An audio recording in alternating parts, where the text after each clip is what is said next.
Bien, y aprovechando que hoy están hablando mucho sobre ese problema que tuvieron Iniesta y Fran Rijkaard, bueno, un problema puntual, ¿no? Con la final de la Champions de la temporada 2005-2006, que el Barça jugó contra el Arsenal en Saint-Denis. Iniesta fue suplente en ese partido, recordemos que jugó Mark Van Bommel, y en las últimas horas pues se está comentando a raíz de unas declaraciones de Iniesta pues que en su momento hubo un problema, ¿no? Un problema, Iniesta que le pidió explicaciones a Rijkaard de por qué no jugaba. Esa temporada pues lo había hecho muy bien, entre bastante bien y muy bien, jugando ya bastantes partidos como interior. Recordemos que pues Iniesta no comenzó realmente jugando en el centro del campo, sino que jugaba en la zona delantera. Y bueno, yo quiero dar, aprovechando este tema, quiero dar algunos, algunos apuntes. Quiero también ofrecer, por supuesto, mi opinión personal.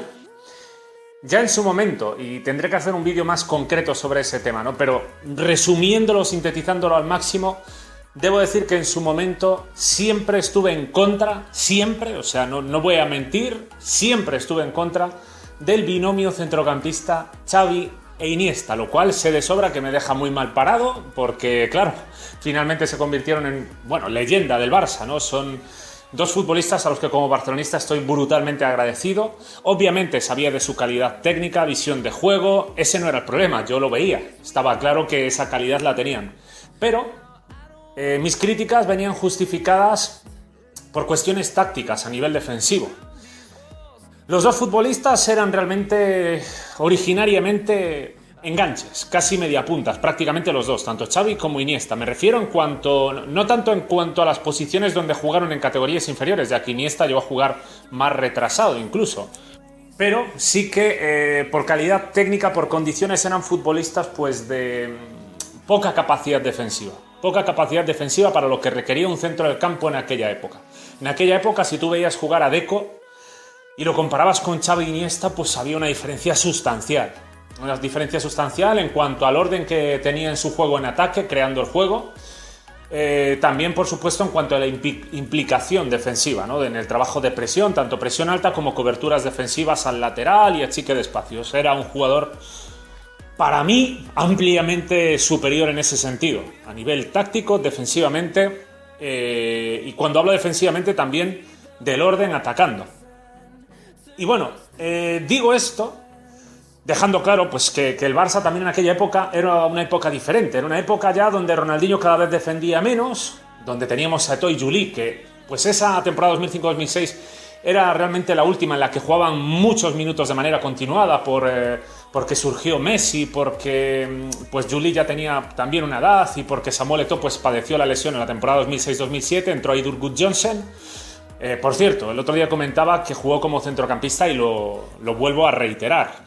Gudjohnsen era delantero, sí, fichó para ser delantero, fichó para ser el relevo de Eto'o, pero con el paso del tiempo con Guardiola jugó como interior llegador, no como delantero.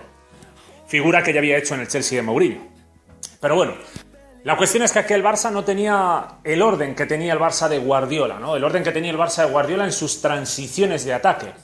Al no atacar de forma tan ordenada, tras pérdida de balón, el posicionamiento defensivo era peor, el nivel de achique de espacios, el equilibrio era peor, necesitabas más de una mayor intensidad, de una mayor capacidad defensiva en cuanto a lectura de juego, y entonces ahí era donde venía el problema. Al tener una delantera sin Eto'o, que tenías a Gudjohnsen, que bueno, trabajaba, intentaba hacer lo suyo, pero no era lo mismo, con Messi, que también pues hacía lo que podía, pero no era Juli, y con Ronaldinho, que ya estaba pues en un camino muy diferente a los de su inicio, pues tenías una delantera que había bajado a nivel de intensidad brutalmente respecto a lo que aportaban Ronaldinho, Eto'o y Juli en su mejor momento, temporadas 2004-2005 y 2005-2006.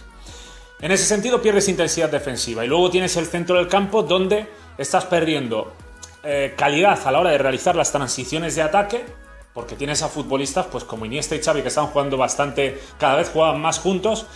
Y sobre todo Iniesta, al tener tanto potencial, al tener tanta calidad técnica, muchas veces buscaba siempre el desborde, ¿no? Buscaba desborde, buscaba un último pase, buscaba ser muy vertical, era muy ofensivo. Lo cual, insisto, era normal, por la capacidad que tenía.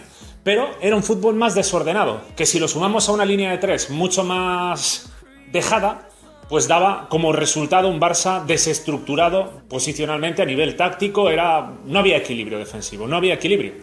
Hasta el punto de que aquella temporada pasamos de tener en su momento a Márquez, Xavi, Deco, después a Edmilson, Xavi y Deco.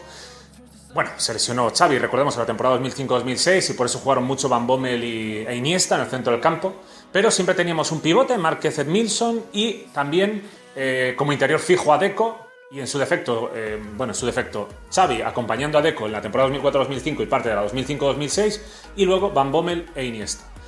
Sin embargo, a partir de esa temporada, como digo, la línea delantera presiona muchísimo menos y la pareja de interiores pues pasaba a ser Xavi Iniesta, Iniesta Deco. Iniesta jugaba incluso en la posición de Edmilson y de Márquez, evidentemente desempeñando un rol diferente porque la capacidad física a nivel defensivo pues no es la misma, ni la lectura de juego para salir al corte. Lo que vengo comentando de Busquets, ¿no? Esa brutal capacidad que tiene para leer el juego a nivel defensivo, cuándo salir a presionar, dónde hacerlo, cuándo achicar, cuándo retroceder. Pues eso no lo tenía Iniesta y no lo puede tener. Edmilson sí. Edmilson, por cierto, fue uno de los jugadores para mí más poco valorados en su momento porque en aquel Barça tuvo un nivel importantísimo. Pero bueno, volviendo al tema Xavi Iniesta y lo de la final de la Champions, voy a comentar una anécdota. Prefiero no dar nombres, evidentemente, para no, pues bueno, digamos, desvelar exactamente con quién tuve la conversación. Pero en la época de Guardiola en el Barça, unos 2 años después de que Rijkaard terminara su ciclo en el Barça, pues diré, evidentemente estáis en vuestro derecho a creerme o no creerme, pero vamos, os aseguro que fue así. Yo casualmente en un local me encontré con alguien que formó parte del cuerpo técnico del Barça, con Rijkaard, y que vivió precisamente esa etapa, ¿no? De los Xavi, Iniesta y esos problemas de desbalance táctico en el centro del campo. Y la cosa es que, bueno, se me ocurrió acercarme a plantearlo y a molestar, ¿no?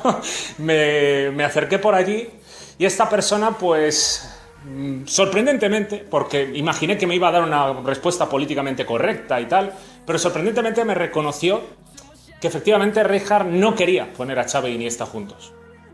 No quería ponerlos.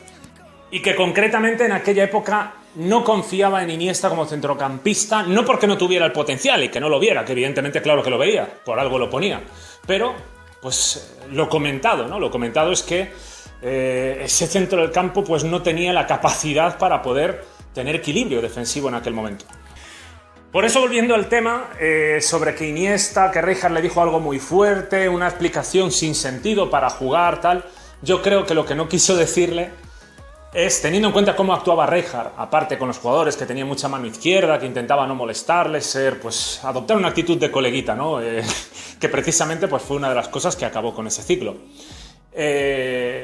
Yo creo que no se atrevió a decirle, pues eso, que le veía como revulsiva, pues precisamente porque claro, cuando saltas como revulsivo el Barça ya está dominando totalmente el partido, entonces el rival está muy encerrado y ahí tú te puedes lanzar con futbolistas más ofensivos, pero sin embargo en un partido que se está jugando de tú a tú, con el rival presionándote, pues necesitas de tener mayor control, y para tener más control pues no basta solamente con el talento. Y en aquel momento Iniesta también hay que destacar que era un futbolista muy diferente a lo que fue a partir de Guardiola, ya lo comenté hace poco, ¿no?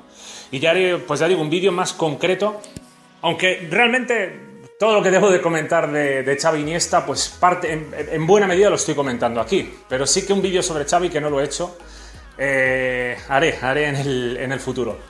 La moraleja del asunto es que muchas veces las cosas no son muchas veces, en muchísimas ocasiones las cosas no son evidentemente tan fáciles como las cuenta la prensa o como puede parecer, ¿no? Yo veo un centrocampista que hace unas jugadas increíbles, que además a Iniesta se le veía luchar. Se le veía luchar e intentar poner todo de su parte y evidentemente tú ves las jugadas que hacía Iniesta, cómo escondía el balón, desbordaba en el centro del campo, asistía entre líneas y veías a un futbolista pues que marcaba las diferencias en ataque. En lo que se refiere a acciones ofensivas de manera individual. Pero a nivel colectivo, si buscamos un balance, si buscamos un viaje ofensivo controlado, pues evidentemente la cosa era diferente. Y tras pérdida, pues también. Sin embargo, Rijkaard pues se ve, insisto, siempre tanto en mi opinión como que es una opinión que ya digo, ratificó esta persona que estuvo dentro del cuerpo técnico del Barça en aquel, no sé si fue en el 2009 o en el 2010 cuando hablé con esta persona, pero es un hecho que a veces el entrenador, incluso aunque vea cuestiones tácticas que tiene claras, como que determinados grupos de jugadores no encajan para el equipo que tiene ahora mismo, pues sabe que por la presión ambiental de los medios de comunicación, del entorno, pues tiene que poner a determinados futbolistas porque si no, es que lo machacan. Es decir, tú no pones a un futbolista con Iniesta, con el talento que tenía y tal, bueno, que tiene, y evidentemente te van a dar, pero por todas partes. Por eso muchas veces también es un peligro el tema del talento, porque, por ejemplo, supongamos que la próxima temporada jugamos con 4-3-3 y Coutinho de interior. El otro día, si no me equivoco, sí, contra el Villarreal, Coutinho jugó sus primeros minutos dentro de esquema 4-3-3 como interior y jugó unos minutos fantásticos, o sea, mucho mejor de lo que yo me esperaba, aunque no vale, tampoco sirve ese partido como referencia porque era un partido con un nivel de intensidad pues bastante malo. Pero digamos que si la próxima temporada el Barça juega con 4-3-3 y Coutinho de interior y a nivel defensivo deja muchísimo que desear, a nivel de ataque toma decisiones pues muy ofensivas, muy verticales, no marca el ritmo de la creación de juego del equipo como debería hacerlo, pues evidentemente el Barça tiene un problema táctico con esa titularidad de Coutinho. Sin embargo, eso queda totalmente fuera del debate porque lo que va a quedar dentro es que Coutinho pues lleva 10 goles, 15 goles y mira la jugada que ha hecho Coutinho y golazo desde fuera del área por la escuadra y se ha ido de 3 tíos. A la gente lo que le llama es eso. ¿Cómo va a tener culpa Coutinho si se va de 3, si marca golazos por la escuadra, etcétera? Con la calidad y el talento que tiene puede esconder las deficiencias tácticas que tenga en ese momento, que es muy parecido pues a lo que sucedía con Iniesta en aquel momento, teniendo en cuenta el equipo que tenía Rijkaard. Insisto, Guardiola encontró la fórmula para ordenar, para hacer más maduro y más completo futbolísticamente a Iniesta en cuanto a esa, ya digo, transición ofensiva, mucho mejor posicionamiento en todos los sentidos, mucho mejor ritmo de juego y al mismo tiempo también para que la delantera trabajara más, la delantera se posicionara mejor, etcétera, etcétera. Es una suma de mejora posicional y mejora de actitud del equipo que permitió que Iniesta, ahí sí, con Xavi en el centro del campo, pudieran sacar todo su talento y al mismo tiempo pues el Barça se viera beneficiado posicionalmente teniendo equilibrio. Pero cuando tú no tienes equilibrio y te faltan cosas, si aún encima sumas a un jugador en el centro del campo que pues sí, tiene un potencial brutal, pero luego es no anárquico, sino tácticamente con deficiencias, pues evidentemente el equipo va a tener más problemas de los que ya tiene de por sí, con una delantera poco implicada, anárquica. Y esto es muy importante, al menos para mí, yo lo veo así, muy importante de cara al futuro, de cara al presente y de cara al futuro, porque evidentemente los entrenadores tienen que jugar con estos problemas. Tienen que jugar muchas veces con poner alineaciones que, pues bueno, él seguramente tomaría decisión de poner más a X futbolista, pero no lo pone porque sabe que pues tanto el entorno como incluso cierta gente del grupo vería mal que no jugara ese jugador. Entonces decides ponerlo, aunque a lo mejor preferías otra opción que tienes en el banquillo. Por esta razón es tan importante generar equipos equilibrados y que se tenga un 11 fijo con confianza, con jugadores que encajen tácticamente y que te puedan dar tácticamente lo que el equipo necesita, independientemente de si tienen más talento o menos talento, de si esos nombres te transmiten más, ¡guau! ¡Qué pasada estos nombres! ¿Qué tal? No. Muchos, la temporada que esto es otra cosa que ya comentaré más adelante, pero para ir terminando, muchos en la temporada del triplete de Guardiola, cuando empezó, decían, pero cuando digo muchos hablo de al menos un 30-40% del barcelonismo, decían que el Barça, pues que con esa plantilla nada, que no iban a ningún lado, que eso ya no, o sea, muchísimas cosas negativas. Y sin embargo ese equipo terminó siendo considerado por todos, no solo el equipo que mejor fútbol hacía, no solo el mejor equipo por haber ganado los 3 títulos de la manera que los ganó, sino como la mejor plantilla del mundo. Quiero decir con esto que un equipo o unos jugadores son más o menos valorados en función de lo que ganan. Y esa misma plantilla que a principio de temporada pues muchos decían que no iba a ningún lado, pues al final terminó convirtiéndose en la mejor plantilla del mundo. Por tanto, no es tanto fijarse en los nombres, sino en fijarse si tienen el potencial, si tienen la capacidad y por supuesto que den pues, una alineación que permita ser fija y que tácticamente tenga equilibrio. Andrés Iniesta, por supuesto, en aquella final salió como quiso Rijkaard de revulsivo dentro del plan que había trazado Rijkaard y el Barça consiguió triunfar. El Barça consiguió llevarse la Champions con Iniesta siendo un futbolista importante y con Belletti, que fue otro de sus sustituciones, siendo también importante, así como Henrik Larsson, que también tuvo un papel importantísimo en esa parte final revolucionaria que hizo con esos 3 cambios. En fin, Esta es mi manera de verlo. Este tema también es mi anécdota, que os aseguro que es 100% real. Yo entiendo que haya muchos que no se la crean, pero vamos, no tengo para nada por qué mentiros. Simplemente podría haber dicho lo que estoy contando, pero os aseguro que alguien del cuerpo técnico de la época de Rijkaard lo ratificó punto por punto, lo que acabo de explicar. Y, bueno, ojalá en próximas temporadas pues nos demos cuenta de este tipo de problemas y demos más importancia al equilibrio táctico. El equilibrio táctico que tiene, si no lo es todo en el fútbol, es muy muy importante, desde luego. Nada más, lo dejo aquí, por supuesto nos vemos en próximos vídeos. Un saludo.